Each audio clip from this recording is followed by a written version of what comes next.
Tired of spending hundreds of dollars for prescription glasses? Zenni offers thousands of affordable eyewear styles, starting at just $6.95. No ridiculous markups, no hassles, just quality, affordable eyewear delivered right to you. Visit Zenni today at zenni.com/CNN. Out front next, President Trump dangling a pardon in front of Paul Manafort.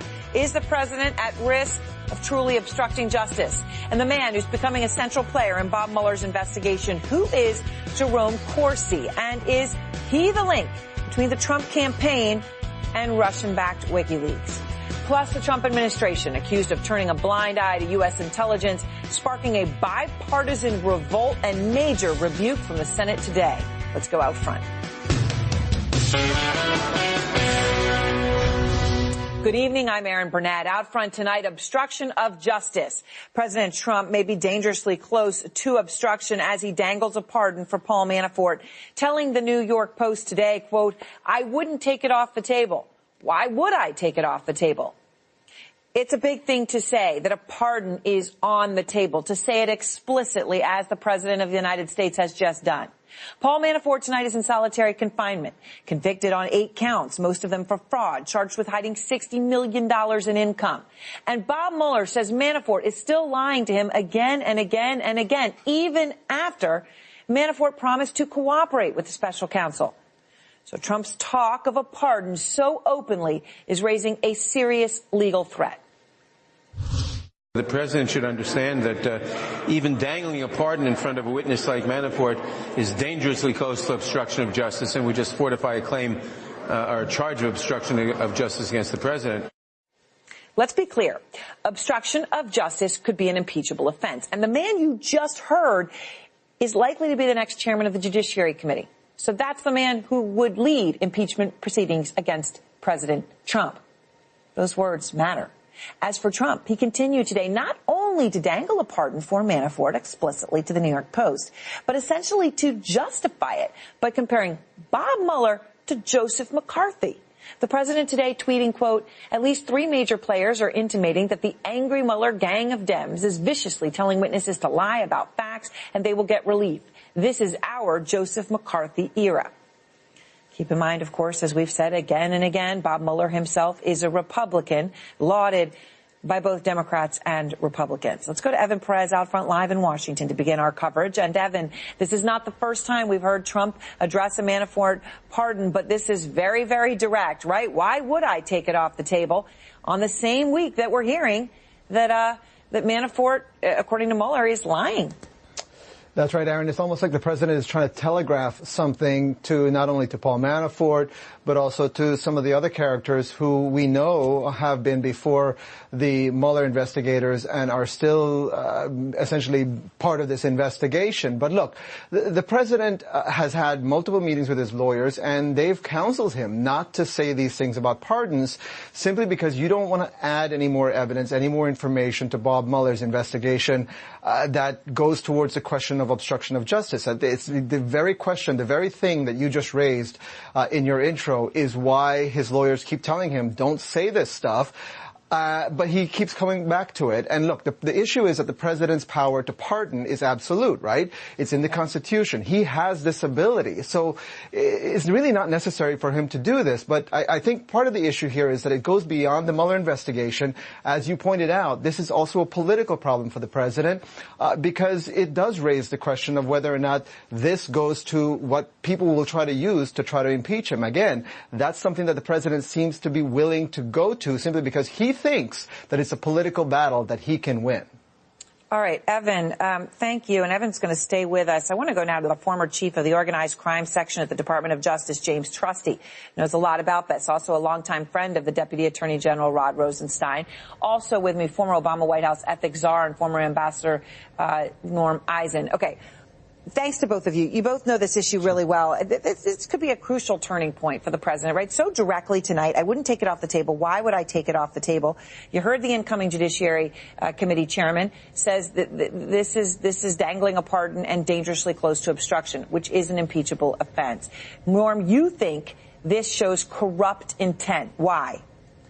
Aaron, thanks for having me back on. We have seen a pattern of conduct from the president, starting with the demand for loyalty from Comey, asking Comey to drop the Flynn case, firing Comey, dictating a false statement for a key witness, his son.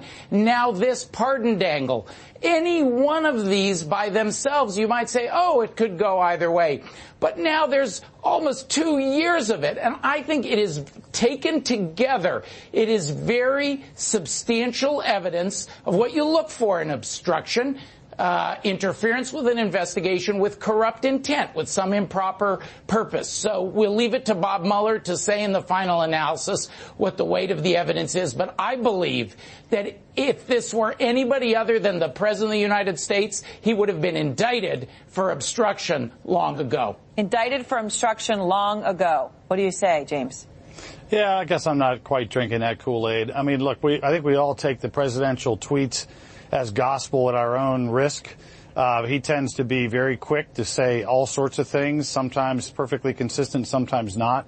But I can't think of a federal prosecutor that would try to build a case around that tweet and say, no matter what the history, no matter what the kind of political or moral blame you might have for the president is, to try to build a legal case for federal obstruction on his kind of ruminations like that seems pretty far-fetched to me. So to the point, though, let me say, because obviously the reason that you have the incoming judiciary chairman, and obviously that's a pretty significant person because he would oversee any impeachment proceedings, saying that this is as close as it gets to obstruction, is because it wasn't just to the New York Post, right? He said that actually right before the New York Post. It's because of the pattern. Let me play it. And one of the reasons I respect Paul Manafort so much is he went through that trial. You know, they make up stories. People make up stories. I must tell you that Paul Manafort's a good man. I feel very badly for Paul Manafort. He happens to be a very good person. And I think it's very sad what they've done to Paul Manafort. James, I mean, you know, Trump has never criticized Manafort. And again and again and again, he says positive things, even after Manafort agreed to cooperate with prosecutors. How is that not dangling a pardon, saying, just be quiet, don't worry? Well, I mean, if this is a crime, it's the most conspicuous crime in the history of man to have a tweet that basically says, why would I give up the possibility of pardons in front of whatever, 300 million Americans and God knows how many other people. I mean, most obstruction takes place quietly and maybe more effectively because there's a criminal intent. So, look, there are certainly political repercussions, and I'm not saying that congressmen in the new House of Reps won't pursue impeachment. But in terms of the law, in terms of a criminal violation, this is a real stretch, no matter what you have to say. And by the way, complimenting Manafort while Manafort was beginning to cooperate with the probe seems a little inconsistent with suddenly dangling a pardon. This is a guy who already went to trial, started to cooperate, and now he's in breach. So I'm not sure what the timing would be for any sort of dangle anyway. It doesn't make a whole lot of sense to offer it up now. Norm?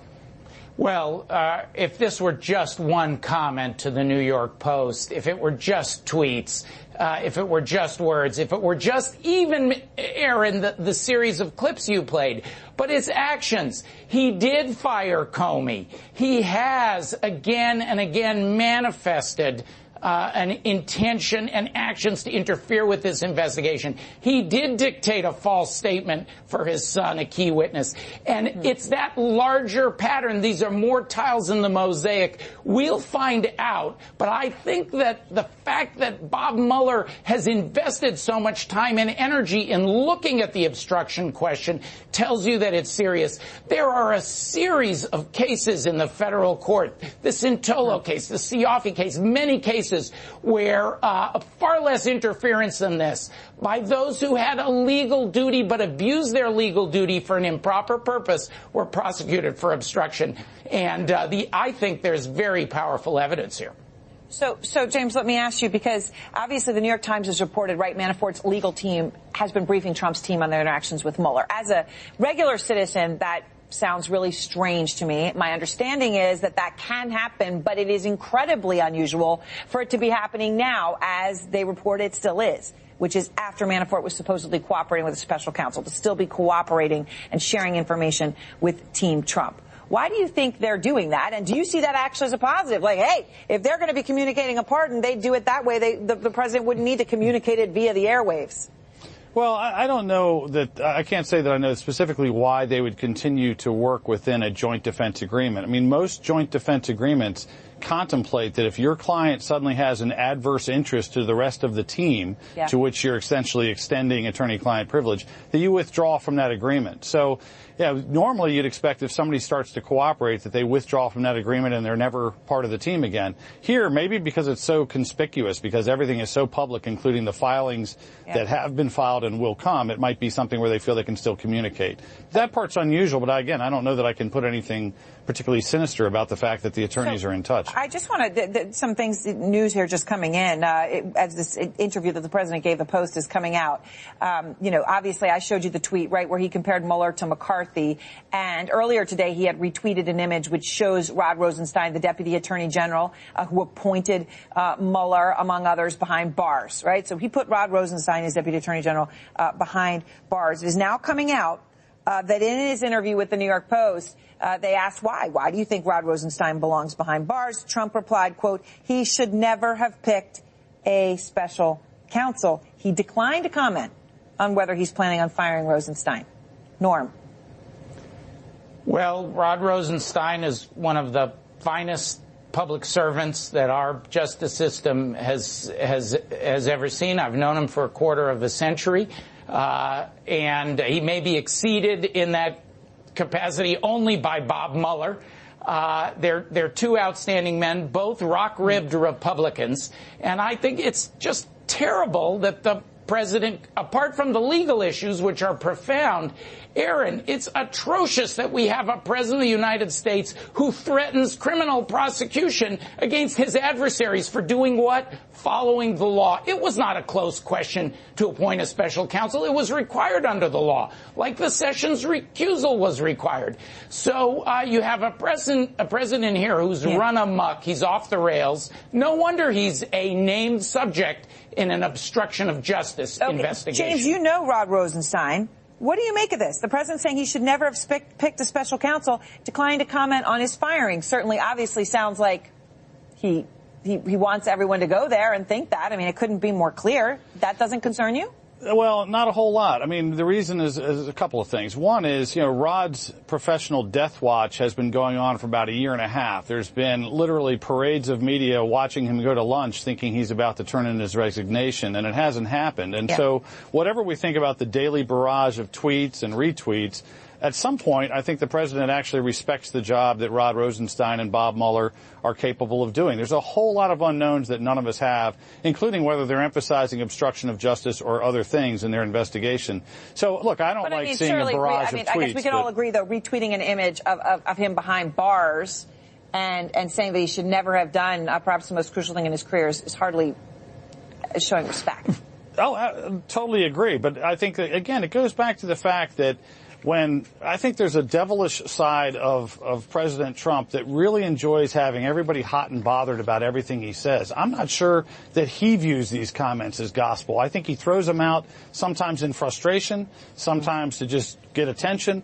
And all of us react like this is exactly the State of the Union at this moment. I'm not sure that's the appropriate way to look at it at this point. There's such a daily barrage of crazy comments coming from all quarters that it's hard to sift through and figure out the legal evidence. This is the President of the United States. He's our most senior law enforcement official. He's supposed to signal respect. He exemplifies the Constitution. And for him to denigrate our constitutional norms, to drag these fine public servants through the mud, we should be angry and outraged. I am. Frankly, I think it would be wrong not to speak out about it, and the American people are disgusted by it, Aaron. In the latest Gallup poll, the president has his highest disapproval and his lowest approval yet, and he should, because his behavior is a shameful betrayal of the sanctity of the Oval Office and of our Constitution. You can have political and moral views. Nobody's contesting that. The question is whether a tweet is a federal crime, and I would submit to you it's not enough, even with the pattern you're talking about. All right. Thank you both.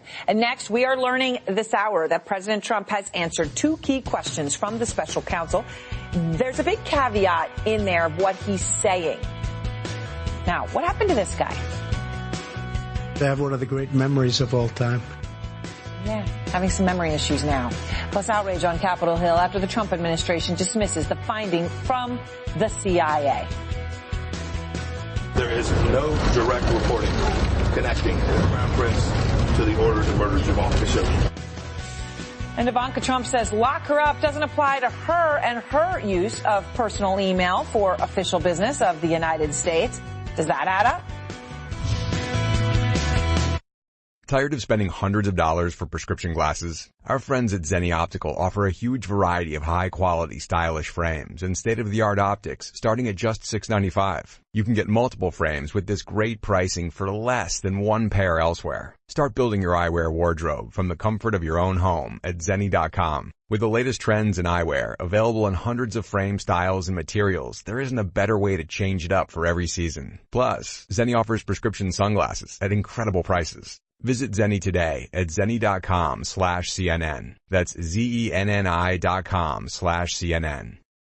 New tonight, we now know President Trump's answers to two key questions asked by the special counsel Bob Mueller, right? Remember, he has submitted a whole slew of answers. Two of them we know, and two sources are telling us that Trump told the special counsel in writing that Roger Stone never told him about WikiLeaks.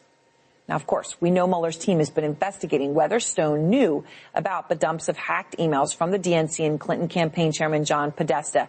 Those came out at key times from the 2016 campaign via WikiLeaks, which is an intelligence arm of the Russian government, intelligence. Trump also telling Mueller he was not told about the 2016 meeting at Trump Tower between his son, campaign officials, and a Russian lawyer who promised dirt on Hillary Clinton. Out front now, Evan Perez back with me. He broke this exclusive report. Eliana Johnson, a White House correspondent for Politico, and Harry Sandick, a former U.S. attorney for the Southern District of New York. Harry, these are two crucial questions, right? Yep. Did the president know about that infamous meeting?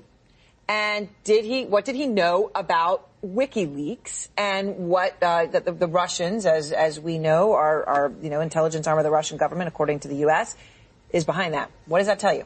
Well, it tells me a couple of things. One, assuming that it is true, it would be important in a way that clears Trump of so-called collusion allegations, because those are two of the biggest things that Mueller is looking at right now.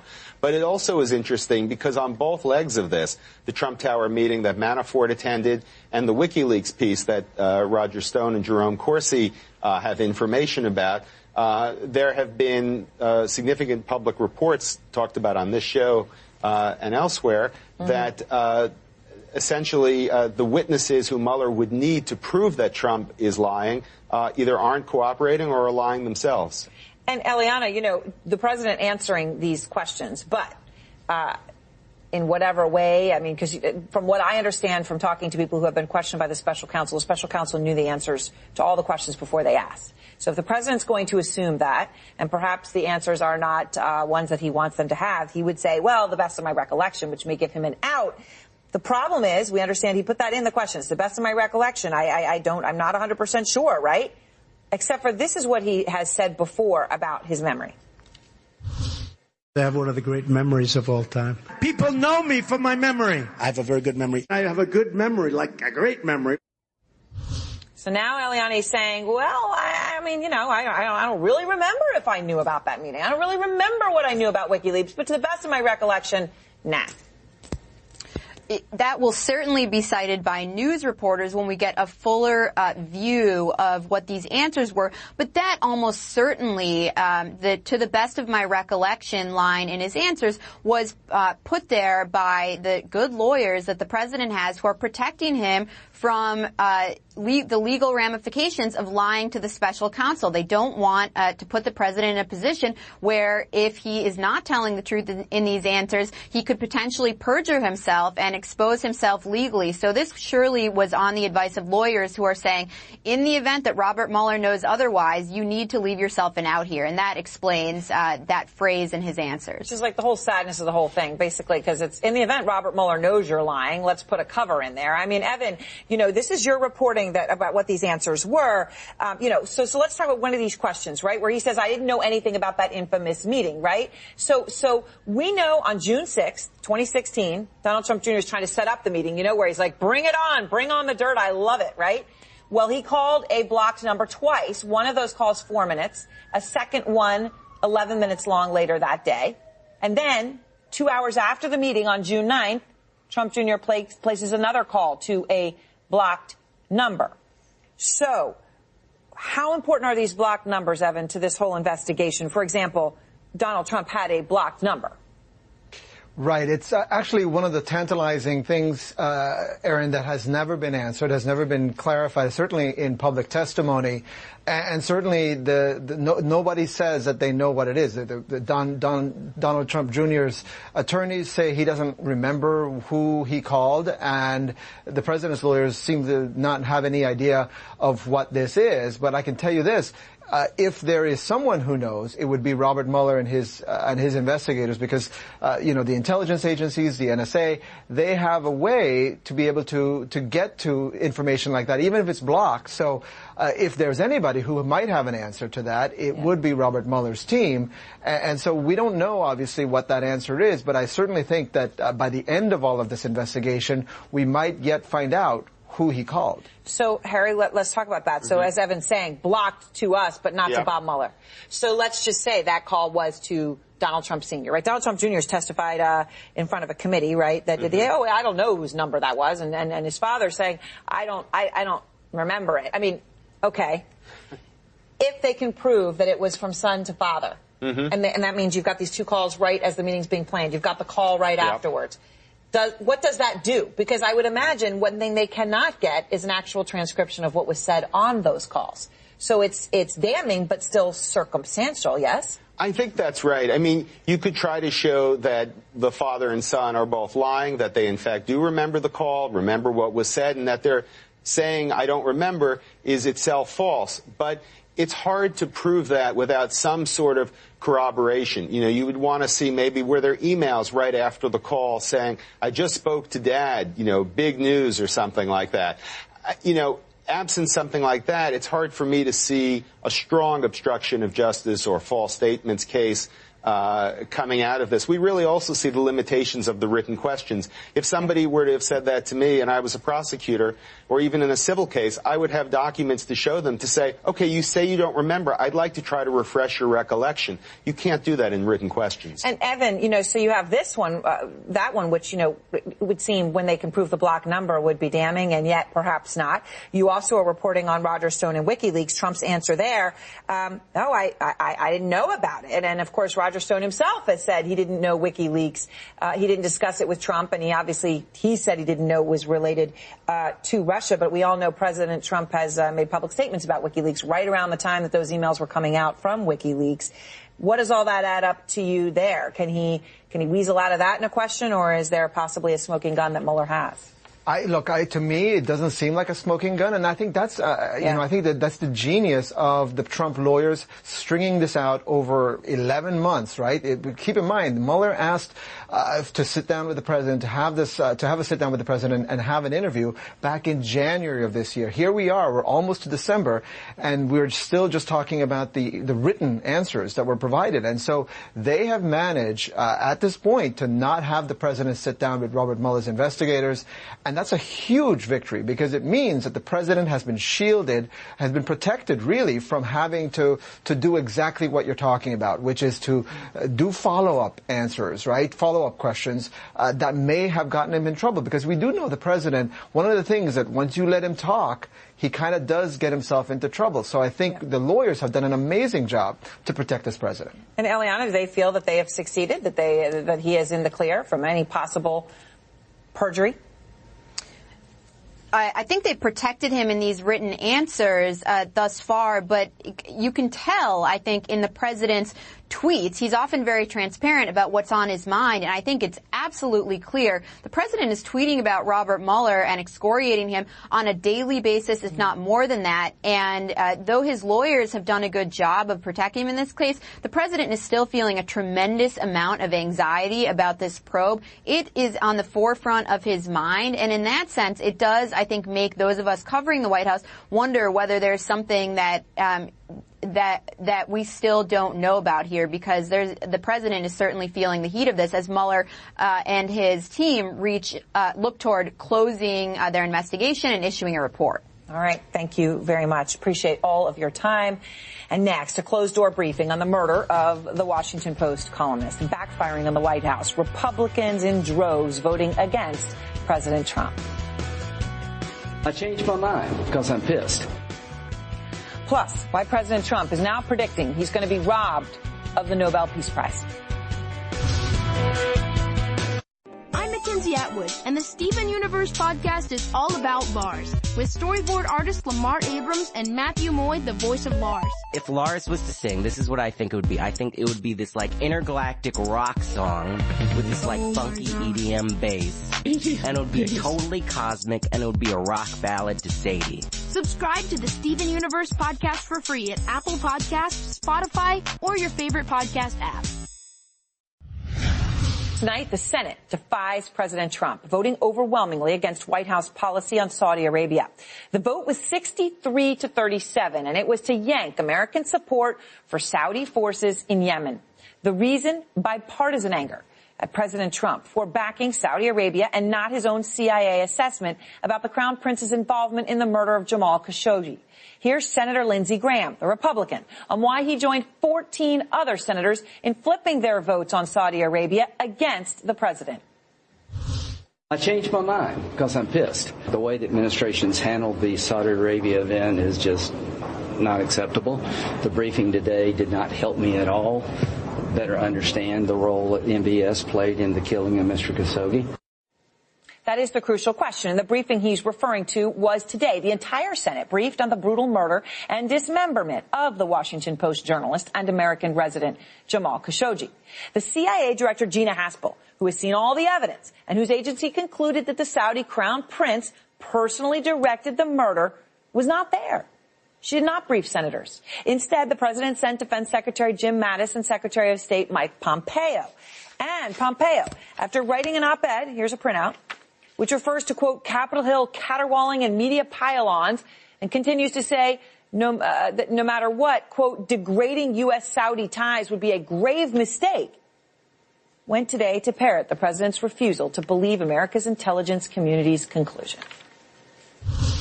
I do believe I've read every piece of intelligence, unless it's come in the last few hours. I think I've read it all. There is no direct reporting connecting the Crown Prince to the order to murder Jamal Khashoggi. That's all I can say in an unclassified sense. Just keep in mind here, this man recently had Gina Haspel stop. He was running the CIA. So these are all the people who worked for him, who run intelligence for the United States, who have concluded this, and he just came out and obviously said he doesn't agree. Those words more than, quote, pissed off Senator Graham and others, including Senator Rand Paul. Here he is moments ago on CNN. The CIA concluded with high probability that the Crown Prince was involved. And so that conclusion is being completely sloughed over, and people are turning a blind eye to that. Caitlin Collins is out front tonight at the White House. Caitlin, with all of this out there, why wasn't the CIA director the one who reached this conclusion at the briefing? And instead, others who were going to go along with the president's denial of that were. Where was she? Well, that's the question Mike Pompeo refused to answer 2 times today, but senators who were in the room during that briefing said that Pompeo and Mattis told them it was the White House's direction that the CIA Director Gina Haspel was not a part of that briefing today, though they did not elaborate why in that briefing, and the White House hasn't elaborated on why she wasn't there to us either. Now, that raises the question because there was a clear request from the senators to have her there, as you just heard from Lindsey Graham and from Rand Paul, because not only is she the CIA director, but she's the one who's listened to the audio of this killing that they said that they have at the CIA.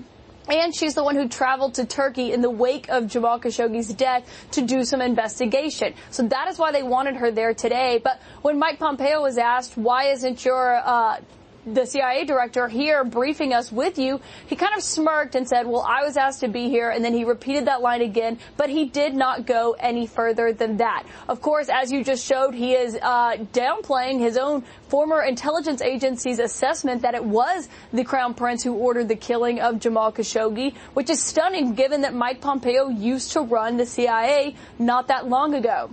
But, Aaron, it seems that this briefing is backfiring on the administration because they were hoping to convince those senators not to further a resolution to withdraw U.S. support from the Saudis in Yemen. And instead, by not bringing Gina Haspel to that briefing, by not being forthcoming with all of the information they know about the death and who ordered this death, it seems to have backfired to them and have some of these senators, even those who are key allies of the president's, switch their votes. All right, Caitlin, thank you very much. And I want to go now to Senator Jeff Merkley, Democrat, member of the Foreign Relations Committee. He was at that classified briefing today from Secretaries Pompeo and Mattis and not Director Haspel. So, Senator, good to have you with me. Secretary Pompeo, of course, is siding with the president, quote, turning a blind eye, as Senator Paul says, to the CIA. Now, Pompeo says, look, I've read all the intelligence. There's no direct reporting, his words, that connect the Crown Prince of Saudi Arabia to Khashoggi's murder. Your response?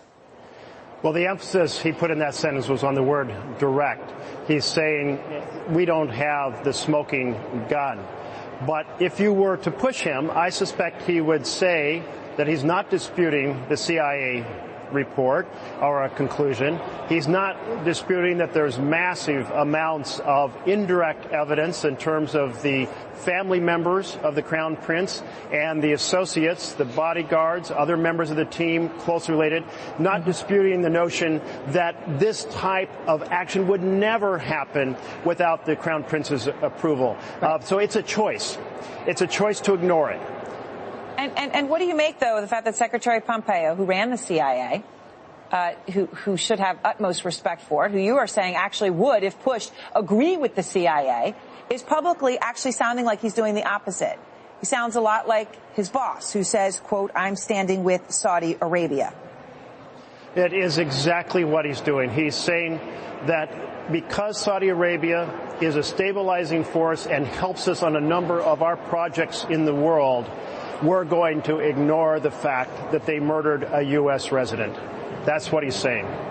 So do you feel today that you got something out of this briefing? You heard Senator Graham. He says he didn't get answers to the questions he had about the Crown Prince.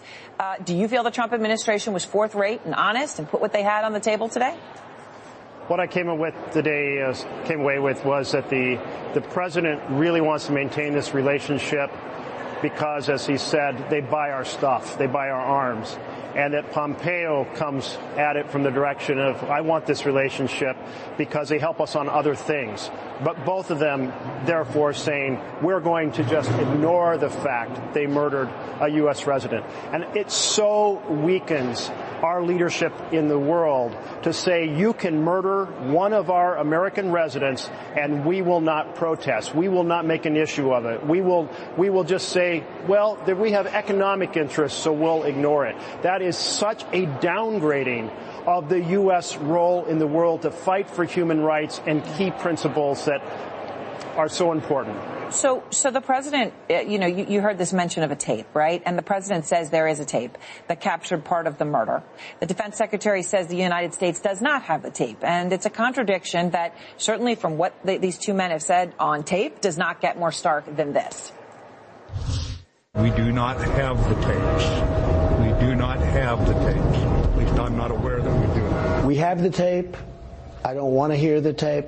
No reason for me to hear the tape. Okay, this is a pretty basic and important thing. Does the United States of America have a copy of the tape or not? Yes. Well, it appears that I'm taking these folks at their word that what we have is a transcript of the tape rather than a tape itself. So the president misspoke. Couldn't quite catch the president's words. The president said, quote, we have the tape. I don't want to hear the tape. Well, my understanding is we have a transcript. Okay. But not the tape itself. So Gina Haspel then is the only person, right, that, as we are aware at this time in the United States, who has heard the tape. It is among other evidence she has, but she has heard it, and she, of course, is the chief who's making the assessment, the conclusion that the Crown Prince directly ordered this assassination. Yes. We wanted to hear her analysis of all the connections that are involved here, because there are many, and they've been reported in the open press. So we have heard about the brothers connection. We've heard about the bodyguards connection. We've heard about many associations. We wanted her to put the picture to us in the classified setting, and how did they get to high confidence that the Crown Prince was involved. And clearly the administration does not want her to talk to Congress. We must really demand, and if not now, in January when the Democratic Congress comes into the House, we need to demand to have that briefing and hear firsthand all how they put the picture together. All right. Thank you very much, Senator. I appreciate your time. You're very welcome. Thank you. And next, just in, President Trump in a new interview saying why he says he will not be awarded the Nobel Peace Prize. That is what he is talking about in an interview just moments ago. Plus, how a conspiracy theorist who doubted Obama's birth certificate has landed on Mueller's list. Hey, it's Howard Beck, and I've got Michael Rappaport on Bleacher Report's The Full 48. To me, it's like wrestling. Like when LeBron has that jersey on, he's Hulk Hogan, or he's Andre the Giant, or he's the Iron Sheik. I don't care who he is off the court. I don't want to know. When he has that jersey on, I want him down. So check out The Full 48 now on the Bleacher Report app or subscribe at Apple Podcasts. Just in, the president telling the New York Post he does not think he'll be awarded a Nobel Peace Prize. And he is comparing it to being robbed of an Emmy for The Apprentice. The president saying, quote, well, they'll never give it to me. We should have gotten the Emmy for The Apprentice, you know? I had the #1 show, The Apprentice. Trump went on to specifically complain about The Amazing Race, which I guess is what won the Emmy instead of The Apprentice in that year. Again, this rant was in the context of winning a Nobel Peace Prize. Out front now, Scott Jennings, former advisor to Senator Mitch McConnell and former special assistant to President George W. Bush, and Maria Cardona, former senior Hillary Clinton campaign advisor and DNC communications director. Scott, you are laughing, but he is saying he should have gotten the Emmy for The Apprentice and that he is similarly being robbed of a Nobel Peace Prize. Comparable? No, they're certainly not comparable. I don't think he's earned the Peace Prize yet, but I think he could if he winds up at the end of 4 or 8 years solving the North Korean issue, which is not solved but is further down the road than it was during the Obama, Bush, and Clinton years. Then I think you could make a case for it, but we're not there yet. I didn't think Obama deserved the Peace Prize in 2009 because he hadn't accomplished anything yet either. So to me, these things should be awarded once an accomplishment is in the bank, and if he puts one in the bank, then maybe he's in the conversation. Well, Maria, you know, as we know, the president has, for a while, had, you know, a bit of a bee in his bonnet about the Peace Prize and talking about how he wanted it. Here's just one example. I'll tell you one thing, we're not playing games, and I remember, you know, it was very rough 3-4 months ago.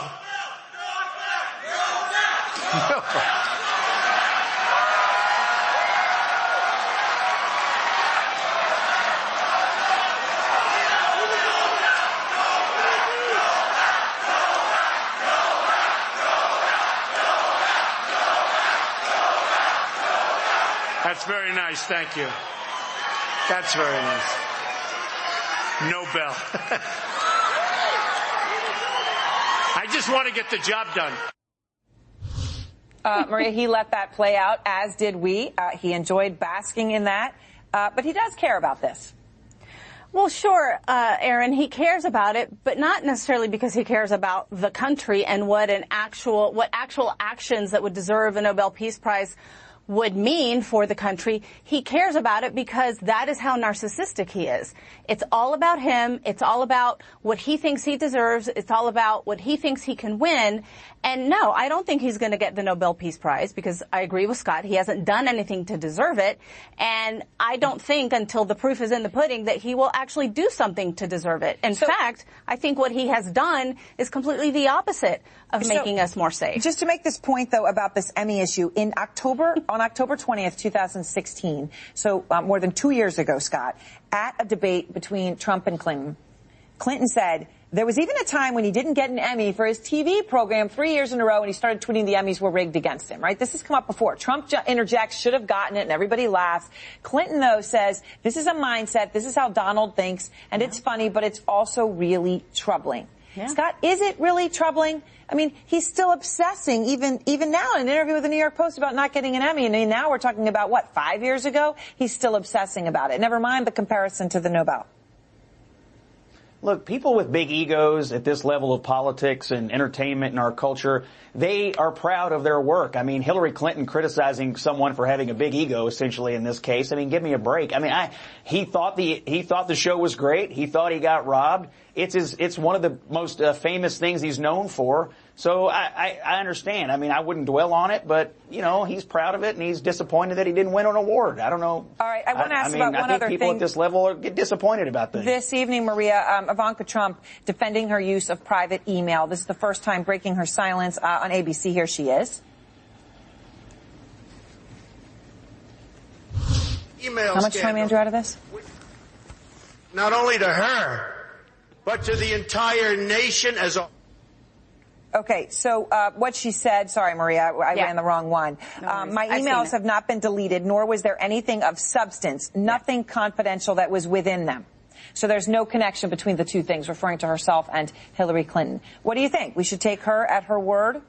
No. I think what she said is completely ludicrous. I think it's the epitome of elitism, of hypocrisy, and frankly, stupidity. The fact that she even did this going into the White House. Was she not present for the 2 years where her father railed against Hillary Clinton, calling her Crooked Hillary, saying lock her up? And yet, Maria, you did say we should take Hillary Clinton at her word.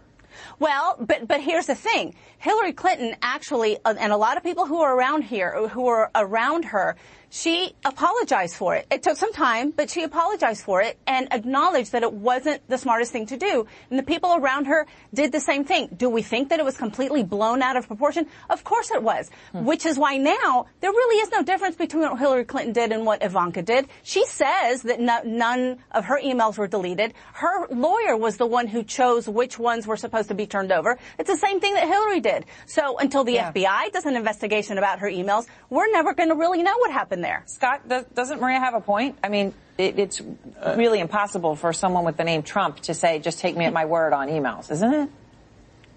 Well, look, they made a mistake in the beginning, that's clear, but there is no comparison if you look under the hood of this. And, yeah, Hillary chose which emails to preserve after they deleted the 30,000 and after she had her staff smash her phones with a hammer. But you're trusting Ivanka Trump to tell you she didn't delete any. You're taking her at her word. That's all I'm saying. Exactly. We don't know whether she deleted any, Scott. We don't know. You just trust her, Scott? And here's what the White House should do. In order to circumvent what is going to happen, which is an investigation by the House Democrats, they should create their own timeline and their own transparency. I take her at her word. They need to show their work and prove it. And as long as they do that in advance of what the House Democrats are going to do, this will be a minor blip, soon forgotten. And Republicans should froth at the mouth with outrage about this, the same way that they did with Hillary, or have Ivanka apologize, or they should apologize for having done it to Hillary. Right. Thank you both. And next, a conspiracy theorist obsessed with the idea that President Obama wasn't born in the United States. Who is Jerome Corsi? And why is he now central to Bob Mueller's investigation into Donald Trump and Russia? Plus, Jeannie Moos counting down to Christmas with the president. 3, 2, 1. Good day, Sweet World! Jay Skeets here from the Starters, and basketball is back. Join me, Tass, Lee, and Trey at 6 Eastern every weeknight on NBA TV as we break down everything that matters to NBA fans, from trade rumors to Twitter beefs. And don't forget to check out our podcast, The Drop, now dropping twice a week every Tuesday and Friday on Apple Podcasts, Spotify, and NBA.com/thestarters. Until then, embrace the day, people.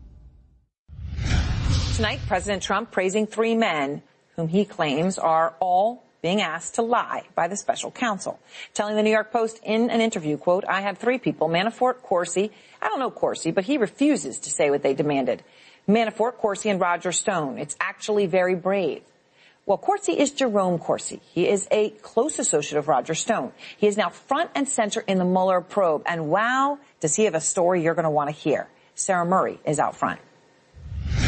Glad to be back with you again. Jerome Corsi's seemingly rejected plea agreement and his willingness to spill the details, landing the conservative author on Mueller's bad side. Well, my attorneys said that special counsel wasn't very pleased, and they said, well, we'll take it from here.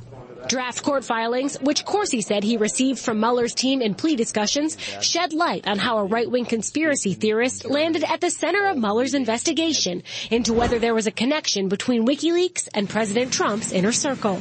Emails included in the draft filings show how Roger Stone, a longtime advisor to Trump, allegedly sought information from WikiLeaks using Corsi as a go-between. Roger Stone writes in July when I'm in Italy, and it says, get to Assange. And so I copy that email, I forward it to Ted Malloch, associate in London. Malloch, a London-based professor who now runs his own consulting firm, was eager to make inroads with the Trump team, Corsi says, and Corsi introduced him to Stone. He would love to have had a policy position working for Trump.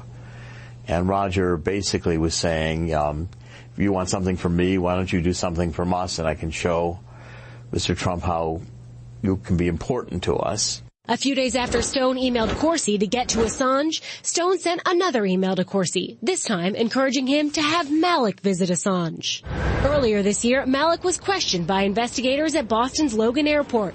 He was specifically asked if he had visited the Ecuadorian embassy in London, where WikiLeaks founder Julian Assange lives. He said he had not.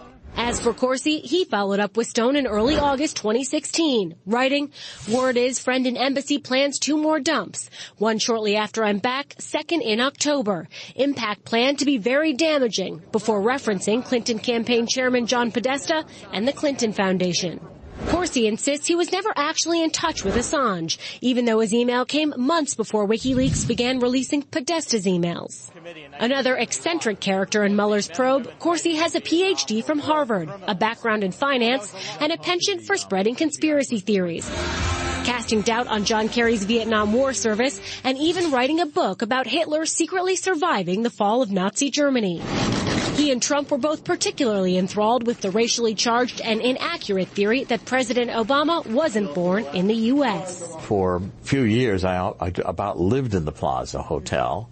Donald Trump owned it, and of course we got to know each other. And then in 2011, when the birth certificate issue came around, there were a few instances where Donald Trump called me to ask me questions and discuss it with me. Now, Corsi said he and Trump talked on a couple of occasions in 2016, but these days it's their lawyers sharing the information. Corsi says he won't take any plea deal that says he knowingly lied to investigators, and as of Wednesday, he still has not been charged with the crime. Back to you, Erin. All right, Sarah, thank you. And next, Jeannie Moos, taking us inside the festivities at the White House. So many people around the world depend on CNN's quality reporting, and now they have an incredible online store with clothes, gear, and gadgets. Right now, you can get 15% off your purchase. Just visit store.cnn.com, and when you're checking out, enter the code CNN Podcast, just one word, and get a 15% discount. It's that simple. That's store.cnn.com. Tonight, Melania Trump painting Washington red. Here's Jeannie. The president counted down. The first lady pressed the button to light the national Christmas tree. 2, 1. A nice normal green tree. Technically a blue spruce, but when it came to sprucing up the White House, 40 red cranberry-covered trees lining the East Colonnade had some critics seeing red, or at least seeing car wash brushes, or seeing the women from The Handmaid's Tale with their bonnets. Am I correct, girls? You are correct if you thought the red trees would become the butt of jokes. Soaked in blood. Soaked in sweet, sweet blood. Oh, check these out. A lot of people said it looks like Christmas in hell. Then Melania said, exactly. For But you know what Melania really said? We are in 21st century and everybody has a different taste. I think they look fantastic. In real life, they look even more beautiful. Tweeted one supporter, I think the red trees are as fashion forward as she is. I love them. Oh, come on. You regular trees are just green with envy. The First Lady's office said the red motif is an extension of the stripes found on the presidential seal, and the Be Best ornaments are an extension of Melania's campaign encouraging kids. The First Lady seems to like red, right down to her fingertips. Tweeted someone, the gloves are killing me. Is it cold or is she trying not to leave fingerprints? Twitter users needled the red trees by inserting the creepy girls from The Shining.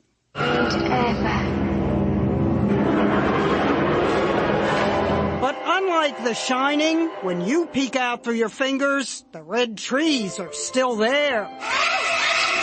Jeannie Mo, CNN, New York. Thank you for joining us. Don't forget, you can watch Out Front anytime, anywhere. You just have to go to CNN Go. I'll see you tomorrow night. Anderson starts now. So many people around the world depend on CNN's quality reporting, and now they have an incredible online store with clothes, gear, and gadgets. Right now, you can get 15% off your purchase. Just visit store.cnn.com, and when you're checking out, enter the code CNN Podcast, just one word, and get a 15% discount. It's that simple. That's store.cnn.com. Before you go, we wanted to let you know that we just launched the ability for anyone to advertise on CNN Podcasts. You're just a few clicks away from reaching millions of people in a way that you never have before. Advertise for a business, event, or kick off an awareness campaign for your brand. Start today at purewinning.com/CNN. Integrating podcasts into your marketing mix has never been easier. Go to purewinning.com/CNN to get started.